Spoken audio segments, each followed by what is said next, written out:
एक कुत्ता जो कि 1 मिनट में 27 से 28 सांसें लेता है वो 10 से 12 साल तक जीता है। वहीं पर एक इंसान 1 मिनट में 14 से 15 सांस लेता है और वो 80 से 100 साल तक जीता है। लेकिन एक कछुआ जो कि 1 मिनट में सिर्फ 5 से 6 बार सांसें लेता है वो 500 से 600 सालों तक जीता है। इससे स्पष्ट है कि जिस जीव की सांसों की संख्या जितनी कम होती है वो उतनी ही लंबी आयु तक जी सकता है। इसी चीज को समझकर हमारे पूर्वजों ने सांसों की संख्या को कम और उसकी गहराई को ज्यादा करने के विज्ञान पर काम करना शुरू कर दिया था, क्योंकि वो समझ गए थे कि इंसान को जीने के लिए साल या महीने नहीं बल्कि एक निश्चित संख्या में सांसें मिलती हैं और सांसों के लेने की गति को कम करके उम्र को लंबा किया जा सकता है। लेकिन सांसों के धीमा और लंबा होने की ये गति प्राकृतिक रूप से होनी चाहिए। जब हम सांस लेते हैं तो वायु प्रत्यक्ष रूप से हमें 3-4 स्थानों पर ही महसूस होती है: कंठ, हृदय, फेफड़े और पेट। मस्तिष्क में गई हुई वायु का हमें पता ही नहीं चलता। कान और आंख में गई हुई वायु का भी कम ही पता चलता है। श्वसन तंत्र से भीतर गई वायु अनेकों प्रकार से विभाजित हो जाती है, जो अलग अलग क्षेत्र में जाकर अपना अपना कार्य करके पुनः भिन्न रूप में बाहर निकल आती है। ये सब इतनी जल्दी होता है कि हमें इसका पता ही नहीं चल पाता। हम सिर्फ इतना ही जानते हैं कि ऑक्सीजन भीतर गई और कार्बन डाइऑक्साइड बाहर निकल गई, लेकिन भीतर वो क्या क्या सही या गलत करके आ जाती है इसका कम ही ज्ञान हो पाता है। यदि हम जोर से गहरी सांस लेते हैं तो तेज प्रवाह के साथ शरीर के अंदर बैक्टीरिया नष्ट होने लगते हैं। कोशिकाओं की रोगों से लड़ने की क्षमता भी बढ़ जाती है। बोन मैरो में नए रक्त का निर्माण होने लगता है। आंतों में जमा मल विसर्जित होने लगता है। मस्तिष्क की जागरूकता लौट आती है, जिससे स्मरण शक्ति दुरुस्त हो जाती है। न्यूरॉन की सक्रियता से सोचने समझने की क्षमता पुनः जिंदा हो जाती है। फेफड़ों में भरी हवा से आत्मविश्वास वापस लौट आता है। सोचें, जब जंगल में हवा का एक तेज झोंका आता है तो जंगल का रोम रोम जागृत होकर सजग हो जाता है। सिर्फ एक झोंका। कपालभाति या भस्त्रिका प्राणायाम तेज हवा के उस झोंके की तरह है। बहुत कम लोगों में क्षमता होती है अपने अंदर आंधी लाने की। लगातार अभ्यास से ही आंधी का जन्म होता है। 10 मिनट की आंधी आपके शरीर और मन के साथ आपके संपूर्ण जीवन को बदल कर रख देगी। आजकल अधिकतर लोगों की सांसें उखड़ी और बिखरी हुई रहती है, उथले पुथले रहती है या फिर तेजी से चलती है। लोगों को ये पता ही नहीं चलता कि उनकी सांसें किस प्रकार चल रही है। जब क्रोध का भाव उठता है तो सांस बदल जाती है, वहीं पर काम वासना का भाव उठता है तब भी सांस बदल जाती है। हमारे प्रत्येक भाव और विचार के साथ हमारी सांसें भी बदलती रहती है। इसके साथ हमारे खान पान और रहन सहन से भी ये बदलती रहती है। असल में हमारी सांसों का हमारे मन की स्थिति और हमारी शारीरिक अवस्था से सीधा संबंध होता है। पूरा योग विज्ञान ही सांसों को सही तरीके से लेने पर टिका हुआ है। तो अगर हम सिर्फ अपनी सांसों को सही तरीके से लेना सीख जाते हैं तो हमारा जीवन जादू की तरह बदल जाएगा। आज इस प्राचीन यौगिक कहानी के माध्यम से हम सांसों को सही तरीके से लेने का तरीका और सांसों के जादुई रहस्य के बारे में विस्तार से जानेंगे। बहुत समय पहले की बात है। एक ऋषि अपने आश्रम में छात्रों को योग, ध्यान और प्राणायाम की शिक्षाएं दिया करते थे। ऋषि खुद भी एक योगी थे। उन्होंने अपने कई वर्ष हिमालय की गुफा में साधना करते हुए बिताए थे, जहां पर उन्होंने बहुत से सूक्ष्म मानवीय आयामों को गहराई से समझा था और अब वो अपने इसी अनुभव और ज्ञान को शिष्यों के माध्यम से जन समूह तक पहुंचाना चाहते थे। एक दिन रात्रि के भोजन के पश्चात उनके आश्रम का सबसे बुद्धिमान और होनहार छात्र उनके पास आता है। छात्र के चेहरे को देखकर गुरु समझ गए कि उसके मन में कुछ प्रश्न उठ रहे हैं। गुरु के नजदीक पहुंचते ही छात्र ने उन्हें प्रणाम किया और कहा, गुरुदेव, मैं आपसे कुछ प्रश्न पूछना चाहता हूं। गुरु ने मुस्कुराते हुए कहा, मुझे मालूम है, ये तो मैं तुम्हारे चेहरे को देखकर ही समझ गया था। पूछो, क्या प्रश्न है तुम्हारे? छात्र ने कहा, आप अक्सर कहते हैं कि योग, ध्यान और प्राणायाम का मूल आधार हमारी सांसें होती हैं और अपनी सांसों पर नियंत्रण पाते ही हम अपने मन और विचारों पर नियंत्रण पा लेते हैं। तो आज मैं आपसे सांसों के रहस्य और उसके योगिक विज्ञान के बारे में विस्तार से जानने आया हूँ। ये सुनकर गुरु ने एक हल्की मुस्कान दी और फिर कहना शुरू किया, जैसा हमारा मन होता है हमारी सांसों की गति भी वैसी ही हो जाती है, या फिर जैसी हमारी सांसें होंगी वैसी ही हमारी मनोदशा हो जाएगी। यानी हमारी सांसों से सब कुछ जुड़ा हुआ है। जो हमारे भीतर घटता है वो भी और जो हमारे बाहर घटता है वो भी। हमारे जीवन में घटने वाली हर एक घटना हमारी सांसों से गहरा संबंध रखती है। मतलब कि अपनी सांसों की गति पर नियंत्रण करके अपने मन और विचारों पर नियंत्रण कर सकते हैं। अगर तुम किसी सच्चे योगी या साधक को ध्यान से देखो तो तुम्हें उसके चेहरे पर एक गजब का ठहराव दिखेगा। एक सच्चा योगी बुरी से बुरी परिस्थिति में भी खुद को स्थिर और शांत रख सकता है। एक योगी अपनी भावनाओं को नहीं दबाता, बल्कि वो अपनी सांसों पर नियंत्रण हासिल करता है और सांसों को नियंत्रित करते ही वो अपने मन पर नियंत्रण पा लेता है। और जिस आदमी का मन उसके नियंत्रण में हो, उसके पास उसकी सभी समस्याओं का समाधान है। गुरु ने छात्र की तरफ इशारा करते हुए कहा, तुमने कुछ योगियों के बारे में सुना होगा कि वो 150, 200 या फिर 300 सालों तक भी जी जाते हैं। तो आखिर वो इतने लंबे समय तक खुद को जीवित कैसे रख पाते हैं? असल में उनका नियंत्रण अपनी सांसों पर होता है, जिसे प्राण ऊर्जा भी कहते हैं। प्राण ऊर्जा हमारे चारों तरफ है। इसे कितनी मात्रा में लेना और छोड़ना है, ये एक योगी अच्छी तरह से जानता है और वो इस काम पर बहुत हद तक महारत हासिल कर लेता है। इसीलिए वो इस प्राण ऊर्जा का उपयोग अपनी जरूरत के हिसाब से कर सकता है और खुद को दीर्घायु बना सकता है। अगर तुम अपने शरीर को स्वस्थ रखना चाहते हो, सामान्य से अधिक क्षमता चाहते हो, तेज बुद्धि चाहते हो, तो तुम्हें अपनी सांसों को समझना होगा, उन्हें नियंत्रित करना होगा। और उन्हें नियंत्रित करते ही तुम्हारे जीवन में सब कुछ व्यवस्थित हो जाएगा।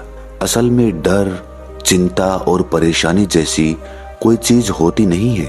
ये सिर्फ हमारे मन और भावनाओं की उपज है और हमारे मन व भावनाओं को केवल एक ही चीज नियंत्रित कर सकती है और वो है हमारी सांसें। हमारे अंदर का क्रोध, चिंता, जलन, अहंकार, बदला लेने की भावना, ये सब कुछ हमारी सांसों के हिसाब से चलता है। अगर हमारी सांसों पर हमारा नियंत्रण है तो ये सभी विकार हमारे नियंत्रण में हो जाते हैं। सांस हमारे शरीर और हमारे मन के बीच पुल का काम करती है। अगर हमें अपने मन तक पहुंचना है, उसके विकारों को समझकर उनको दूर करना है, तो हमें अपने सांसों के पुल पर चलना होगा। हमें अपने सांसों के जरिए अपने मन तक पहुंचना होगा और यही एकमात्र रास्ता है अपने मन को समझने का। अगर तुमने कभी किसी बच्चे को सोता हुआ देखा हो तो तुमने अनुभव किया होगा, जब वो बच्चा सांस अंदर लेता है तो उसका पेट फूलता है और जब सांस छोड़ता है तो पेट पिचक जाता है। यानी कि एक बच्चा अपने पेट, अपनी नाभि से सांस लेता है, जो कि सांस लेने का सबसे प्राकृतिक और सही तरीका है। अपनी इस गहरी और लंबी सांस की वजह से बच्चे का मन उत्साहित और हल्का रहता है। उसका शरीर ज्यादा प्राकृतिक तरीके से काम करता है। तुमने देखा होगा, बच्चा अपने मन में किसी बात को ज्यादा लंबे समय तक नहीं रखता और ना ही वो किसी से ज्यादा लंबे समय तक गुस्सा रह सकता। अगर उसे किसी गलती पर डांट या मार दिया जाए तो वो कुछ समय बाद उसे भी भूलकर अपने खेल में मग्न हो जाता है। बच्चा इतना सरल इसीलिए हो पाता है क्योंकि उसकी सांसें प्राकृतिक रूप से चलती है, यानी नाभि से। बच्चे के शरीर को विकास चाहिए। विकास के लिए ज्यादा ऊर्जा और ज्यादा ऊर्जा के लिए ज्यादा लंबी सांसें चाहिए। इसीलिए प्रकृति ने उसे ज्यादा लंबी सांसें दी हैं। हालांकि ये लंबी सांसें हर मनुष्य को दी गई है, लेकिन इंसान ने अपने जीवन में कुछ अप्राकृतिक परिवर्तन कर अपनी सांसों को छोटा कर लिया है। वो पेट की बजाय अपने सीने से सांसों को लेता है। हम जितनी छोटी सांस लेंगे उतनी चिंता और बकवास से भरे रहेंगे। हमारी सांसें जितनी लंबी और गहरी होंगी, हम उतने ही खुश और शांत रहेंगे। गुरु ने आगे कहा कि एक आदमी 1 मिनट में 14 से 15 बार सांसें लेता है। सांस का सीधा संबंध हमारी मन की स्थिति और हमारे शारीरिक कंपन से है। अगर 1 मिनट में ली जाने वाली सांसों की संख्या 11 से नीचे आ जाए तो हम अपने आसपास होने वाले कई कंपनों को समझना शुरू कर देंगे, यानी जानवरों की आवाजें हमारे लिए स्पष्ट हो जाएगी। तुमने सुना होगा कि शेर और बाघ जैसे खूंखार जानवर भी कुछ योगियों के सामने आते ही पालतू बिल्ली की तरह व्यवहार करने लगते हैं। ऐसा इसीलिए हो पाता है क्योंकि उन योगियों ने अपनी सांसों की संख्या को कम करके जानवरों की आवाजों, उनकी भावनाओं और कंपनों के साथ एक संवाद स्थापित कर लिया है। अगर 1 मिनट में ली जाने वाली सांसों की संख्या 9 से कम हो जाए तो पेड़ और वनस्पति जो कार्य कर रहे हैं वो समझना हमारे लिए आसान हो जाएगा। अगर हमारी सांसें 1 मिनट में 6 से कम हो जाती है तो बेजान चीजें कैसे काम करती है ये समझना हमारे लिए आसान हो जाएगा। बेजान चीजों के कंपन और उनसे जुड़ी दुनिया हमारे लिए स्पष्ट हो जाती है। दूसरे शब्दों में कहा जाए तो ब्रह्मांड की प्रकृति समझी जा सकती है और ऐसी स्थिति पर पहुंचकर ही बहुत से योगी और ऋषि मुनि ब्रह्मांड के रहस्यों और उनमें घटने वाली घटनाओं की भविष्यवाणी कर देते हैं। हमारा शरीर जितना स्थिर होगा हम उतनी ही कम सांसें लेंगे। अगर हम अपने पूरे शरीर को स्थिरता के एक निश्चित स्तर पर ले जाएं और बहुत तेज सांस ना लें तो हमारा बोध बढ़ता चला जाता है। दोस्तों, योग विज्ञान के अनुसार एक साधक अपनी सांसों पर नियंत्रण करके ऐसी बहुत सी चीजें कर सकता है जो साधारण इंसान के जीवन से परे है। योगिक परंपरा में तो ये भी कहा जाता है कि अपनी सांसों को घंटों तक रोककर एक आदमी एक नए मानवीय आयामों का अनुभव कर सकता है। ऐसी बहुत सी बीमारियां जो जानलेवा हो सकती हैं या जिनका कोई इलाज नहीं है, उन्हें केवल अपने मन और दिमाग पर नियंत्रण रखकर ठीक किया जा सकता है। अपनी सांसों पर नियंत्रण करके व्यक्ति एक ऐसी मानसिक स्थिति तक पहुंच सकता है जहां जीवन में आने वाले उतार चढ़ाव उसे परेशान नहीं कर सकेंगे। कुछ लोगों को ये सब बातें कहानी लग सकती है क्योंकि आमतौर पर लोग ऐसा नहीं करते हैं और कोई भी चीज जिस पर उन्हें यकीन नहीं होता उसे अंधविश्वास कहकर नकार दिया जाता है। लेकिन पुरानी योगिक परंपराओं का पालन करने वाले लोग ऐसी बातों का दावा करते हैं। उन्हीं लोगों में से एक है स्वामी रामा। स्वामी रामा हिमालय की गुफाओं में रहा करते थे। उन्होंने बचपन से ही योग की प्रणालियों का अभ्यास शुरू कर दिया था। 1970 में स्वामी रामा एक अमेरिकन रिसर्च लेबोरेटरी में गए। अपनी सांसों पर नियंत्रण करके उन्होंने अपने दिमाग और मन पर कि वो जब चाहें, जितने समय के लिए चाहें, अपनी सांस, ब्रेन वेव्स, हृदय की धड़कन और शरीर में बहने वाले खून को रोक देते थे। लेबोरेटरी में मौजूद डॉक्टर्स ने स्वामी रामा के शरीर पर रिसर्च की और उन्हें मृत घोषित कर दिया। लेकिन इस अवस्था में भी स्वामी रामा सब कुछ महसूस कर सकते थे। ये देखकर वहां मौजूद रिसर्चर्स की टीम दंग रह गई थी। साथ ही स्वामी रामा अपने शरीर में अपनी मर्जी से ट्यूमर की ग्रोथ को घटा और बढ़ा भी सकते थे। रिसर्चर्स की जिस टीम को हिमालयन योगियों के सारे दावे अंधविश्वास और पाखंड से भरे लगते थे, वो अचानक से उन्हें इनर साइंस प्रतीत होने लगे थे, एक भीतरी विज्ञान जो साधारण मनुष्य की कल्पना से भी परे है। सांसों को ध्यान पूर्वक लेना ये एक प्राचीन योगिक टेक्निक है।